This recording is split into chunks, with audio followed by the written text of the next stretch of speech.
सारी सृष्टि के रचनहार,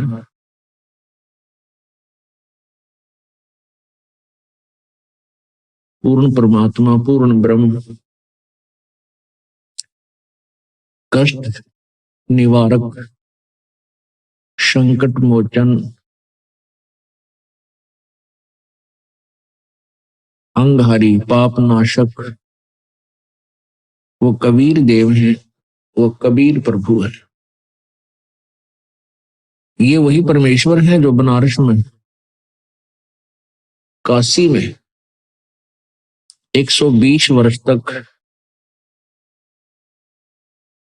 एक जुलाहे की भूमिका करके अपने यथार्थ ज्ञान का, अपने विषय में वास्तविक जानकारी का प्रचार वो स्वयं कर गए। पुण्यात्माओं, आप सभी काल के जाल में फंसे हुए हो और इस काल भगवान ने आपको बिल्कुल ज्ञानहीन बना दिया है। इस काल भगवान ने अपने को केवल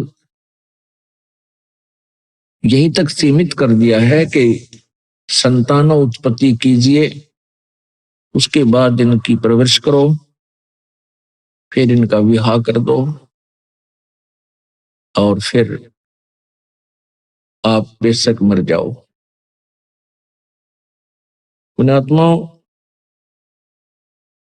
संतान उत्पत्ति, इनकी परवरिश, विवाह शादी, जो भी फिर इन बच्चों के निमित्त इनके भाग्य में, उनके जीवन में जो कुछ भी घटना घटनी है वो पूर्व निर्धारित है।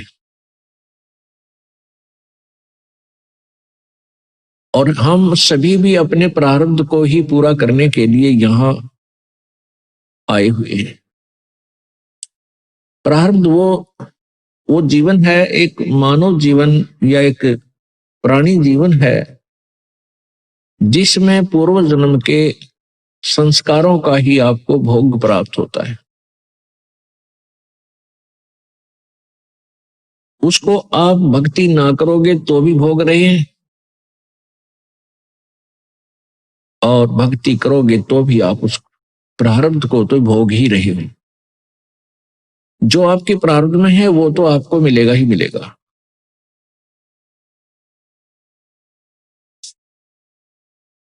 उसको नहीं कोई रोक सकता, जो पूर्व निर्धारित प्रभु के द्वारा किया गया है।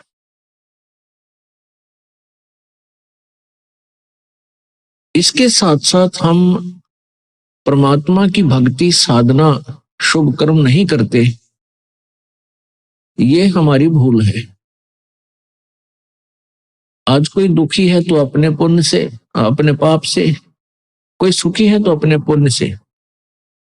ये पुण्य और पाप कब हुए थे? पूर्व जन्म में, पूर्व जन्मों में, पहले के जन्मों में, जब आप कभी मनुष्य जीवन में थे। तो उन पुण्य और पापों का आपको अब भोग प्राप्त है। जिसके पुण्य अधिक हैं उसी रेशो में, उसी अनुपात में उसके पुण्य अधिक प्रारब्ध में प्रवेश कर दिए गए, मिला दिए गए। जिनके पाप अधिक हैं उनके पाप इस प्रारब्ध में अधिक मिला दिए गए हैं। आपके बहुत से पुण्य ऐसे हैं जो संचित हैं। संचित वो कर्म है जो जन्म जन्मांतर में आपने किए और वो इकट्ठे हुए आपके अकाउंट में बैलेंस है, शेष है। तो यहाँ दोनों ही कर्म भोगने पड़ते हैं। जब तक हम पूर्ण परमात्मा की सत्साधना परम संत से लेकर नहीं करते तो पुण्य भी भोगने पड़ते हैं और पाप भी भोगने पड़ते हैं। और ये काल भगवान आपके प्रारब्ध को कैसे रचता है? आपके पुण्यों का एवरेज ले लेता है, रेशो लेता है, पापों की भी रेशो लेता है। दोनों को मिलाकर के आपका जीवन निर्धारित हो जाता है। जिनके पाप घने हैं वो दुखी घने, जिनके पुण्य अधिक हैं वो आज सुखी नजर आते हैं। उनके पास कार, कोठियां, संपत्ति, संतान अच्छी है। पुण्यात्माओं, ये प्रारब्ध तो प्रत्येक प्राणी भोग ही जाता है, चाहे वो परमात्मा का नाम बिल्कुल भूलकर भी नहीं लेता। और ये भी कहते हैं कि हम भगवान को नहीं मानते, परमात्मा कहीं नहीं है, क्योंकि वो नास्तिक हो चुके हैं। नास्तिक वो प्राणी होते हैं जो जिनको कोई बचपन से ही ठीक मार्गदर्शन यानी आस्तिक परिवार नहीं मिलता, या कोई साधु संत उनको नहीं मिलते। जो बिल्कुल नास्तिक हैं, शराब पीते हैं, मांस खाते हैं, बकवाद गढ़ते हैं, और वो आजीवन सुखी नजर आते हैं, जो यहाँ का हम सुख मानते हैं, और मर भी आसानी से जाते हैं, उनकी मृत्यु भी विशेष कष्टदायक नहीं होती। और कुछ ऐसे भक्त भी होते हैं जो भक्ति भी कर रहे हैं किसी ना किसी इष्ट देव की, और वो दुखी भी हैं और भक्ति भी कर रहे हैं। अब जो दुखी हैं वो भक्ति इसलिए करते हैं कि हम सुखी हो जाएं, वो उनकी मजबूरी है, और लेकिन वो सुखी भी नहीं होती और दुखी भी होते रहते हैं, और फिर उनकी दुर्गति से मृत्यु भी होती है। ये उसका प्रारंभ था। अब यहां समस्या आ जाती है कि जो व्यक्ति कॉमन होते हैं, न्यूट्रल होते हैं, वो ये कहते हैं भी उस व्यक्ति ने कभी भक्ति नहीं की, ना अच्छे काम किए, और सारी उम्र ठाठ करे, बढ़िया उसकी संपत्ति संतान थी, खूब बरकत हुई इसके घर में, और मर भी आसानी से गया, उसको कोई जो ना परेशानी नहीं उठानी पड़ी, ना कहीं बड़ा सा कोई ज्यादा बीमार हुआ। और एक हम देखते हैं ये भक्त सारी उम्र इसने भक्ति भी की, मंदिरों में गया, मस्जिदों में गया, वहां धामों पर चक्कर लगाए, भक्ति भी करता रहा, गीता जी का पाठ करता था, और उसको कोई बरकत नहीं हुई, दूने दुख हुए। तो इससे जो न्यूट्रल व्यक्ति होते हैं वो बट नेचुरल नास्तिक हो जाते हैं। वो ये सोचते हैं बताइए भक्ति करा करता रही, इसने करी कोई ना, ये ठाठ से रहा, इसकी दुर्गति हो रही, तो क्या दे रहा है इस भक्ति में, क्या रखा है इस भक्ति में। तो पुण्यात्मा ये तो है कॉमन सोच, अपनी साधारण व्यक्ति की, अपने लेवल की, अपने स्तर का ज्ञान है, ये लोक वेद है। इन सभी धारणाओं को सेट करने के लिए, सभी धारणाओं को सुचारू करने के लिए भी कौन से काम करने चाहिए, कौन से ना करने चाहिए, और वो जो व्यक्ति सुखी रहा सारा जीवन ठाठ किए, वो उसमें क्या राज था, और जिसने भक्ति भी की दुर्गति रही उसमें क्या राज था, इसका निर्णय संत देते हैं, सतगुरु के विचार देते हैं, परमात्मा के सदग्रंथ देते हैं, परमात्मा का विधान बताएगा, तो उसको हमने मानना चाहिए, उस पर आरूढ़ हो जाना चाहिए। फिर हम अपनी दंत कथाओं को आगे नहीं लाना चाहिए, उसमें वो आगे नहीं अड़ानी चाहिए। तो जब हमें पूर्ण ज्ञान होगा, तत्व ज्ञान हमें हो जाएगा, फिर ये सभी इस प्रकार की जो शंकाएं हैं ये मन में कभी नहीं उठेंगी। तो पुण्यात्माओं, प्रारब्ध तो प्रत्येक प्राणी अपना भोग ही रहा है और भोगता रहेगा। इसके साथ साथ हमने एक अति आवश्यक कार्य और करना चाहिए था, जिसको हम नहीं कर पाए, कारण कुछ भी रहा। वो अति आवश्यक कार्य है परमात्मा परमेश्वर पूर्ण ब्रह्म की भक्ति, शास्त्र अनुकूल परम संत से लेकर की गुरु धारण बना करके, यानी पूर्ण संत, इन नकली संतों से, अधूरे जो कथित संत हैं, इनसे उपदेश लेने मात्र से भी लाभ कतई नहीं होगा। अब जैसे वो व्यक्ति भक्ति भी करता था दूसरा, और एक नहीं करता था, एक वो सुखी भी रहा, दूसरा भक्ति करते करते भी दुखी रहा, तो प्रथम तो उसके प्रारब्ध था, उसके दुख थे, उसमें पाप गणे कर रखे थे किसी जन्म में, वो उसने भोगे। और दूसरा, उस व्यक्ति के पास शास्त्र अनुकूल साधना नहीं थी, पूर्ण परमात्मा की नहीं थी।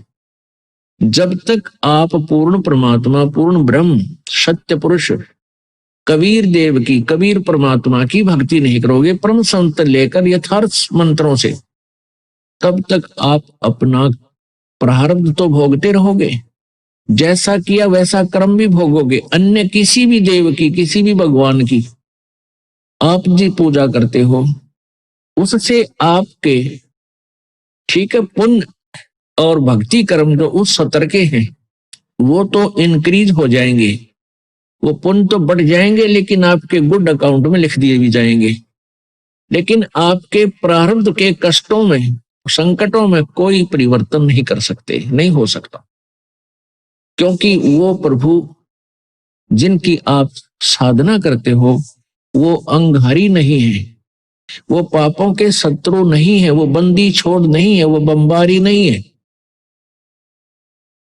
इसलिए हमने उस परम पिता परमात्मा पूर्ण ब्रह्म की वो सत्य भक्ति करनी पड़ेगी, जिससे हमारे पाप भी नाश हो, प्रारब्ध में हमारे जो कष्ट लिखे हुए हैं उनको भी परमात्मा नाश करे।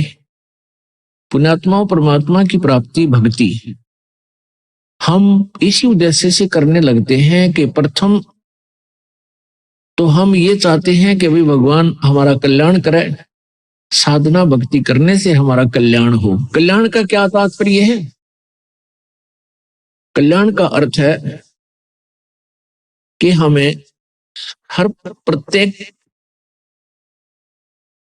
जैसे प्रत्येक दिशा में हम सुखी हों, ना कोई आपत्ति आवे, ना कोई कष्ट भोगना पड़े, और पूर्ण मोक्ष हो। कल्याण का अर्थ होता है कति छुटकारा हो जाए, हम बिल्कुल दुखों से दूर हो जाए, उसको कल्याण कहते हैं। अब कति छुटकारा क्या हो? कोई पाप, कोई दुख ना हो, और दुख तब तक बना रहेगा जब तक आपका जन्म मृत्यु है, क्योंकि यहां जब आपका प्रारब्ध बनकर आओगे तो पुण्य और पाप दोनों होंगे। उन पुण्य और पापों के साथ साथ आपको अन्य भी आपदाएं, प्राकृतिक आपदाओं का भी सामना करना पड़ता है। यहाँ अन्य प्राणी जो हिंसक प्राणी हैं वो भी आपको बाधा करते हैं, और दुष्ट प्रकार के व्यक्ति भी जो मनुष्य शरीर में आए हुए हो, नीच प्राणी, वो भी आपको तंग करने में कसर नहीं छोड़ते हैं। तो जब तक आप यहाँ आते रहोगे, जन्मते मरते रहोगे, आप सुखी नहीं हो सकते। गीता जी अध्याय नंबर 18 के श्लोक नंबर 62 में कहा कि अर्जुन, तू सर्वभाव से उस परमेश्वर की शरण में जा जिसकी कृपा से तू परम शांति और शाश्वत स्थान अर्थात सनातन परम धाम को, यानी सत्य लोक को प्राप्त होगा। वहां जाने के बाद फिर कभी जन्म मृत्यु नहीं होगी। वहां जाने के बाद प्राणी कभी लौटकर संसार में नहीं आते। 15वें अध्याय के 4थे श्लोक में स्पष्ट किया है। और इन तीन प्रभुओं के विषय में गीता जी अध्याय नंबर 15 के 16 और 17 श्लोक में स्पष्ट किया है। एक अक्षर पुरुष, एक अक्षर पुरुष, यानी एक ब्रह्म, एक पर ब्रह्म, और ये दोनों ही नाशवान हैं। इनके लोगों के प्राणियों का भी सतुल शरीर नाशवान ही है, और जीवात्मा सबकी वो तो अमर है ही, गधे की भी है, कुत्ते की भी है। फिर 17वें श्लोक में 15वें अध्याय के गीता जी में कहा है कि उत्तम पुरुष है, पुरुष माने प्रभु, उत्तम पुरुष है तो अन्य परमात्मा इति उदाहरते हैं। और ये लोग तरनम आविश्य विभर्ति अवय ईश्वर है, कति स्पष्ट कर दिया है कि जो उत्तम पुरुष, पुरुष माने प्रभु, उत्तम माने श्रेष्ठ, यानी सही भगवान, तो इन ऊपरलों से और ही ऊपर वर्णित 16वें श्लोक में वर्णित भगवानों अक्षर पुरुष, क्षर पुरुष और अक्षर पुरुष से कोई और ही है, और वही परमात्मा इति उदाहरते, उसको भगवान कहा जाता है। और वही लोक तरनम आविश्य विभर्ति, तीनों लोकों में प्रवेश करके सबका धारण पोषण करता है, वो अवय ईश्वर है। अवय माने अविनाशी, वो वास्तव में अविनाशी परमात्मा है। तो पुण्यात्मा, हमने उस परमात्मा की भक्ति करनी है। उसकी भक्ति करने से हम पाप, जो हमारे प्रारब्ध में दुख है, उनसे भी छुटकारा होगा। हमारे जो प्रारब्ध में दुख हैं उनसे भी हमारा छुटकारा होगा, क्योंकि मासा घटे न चल बध वेद न लिखे जो लेख, सच्चा सतगुरु मेट करे ऊपर मारे मेखे। कहते हैं मासा घटे न चल बध विद न लिखे जो लेख,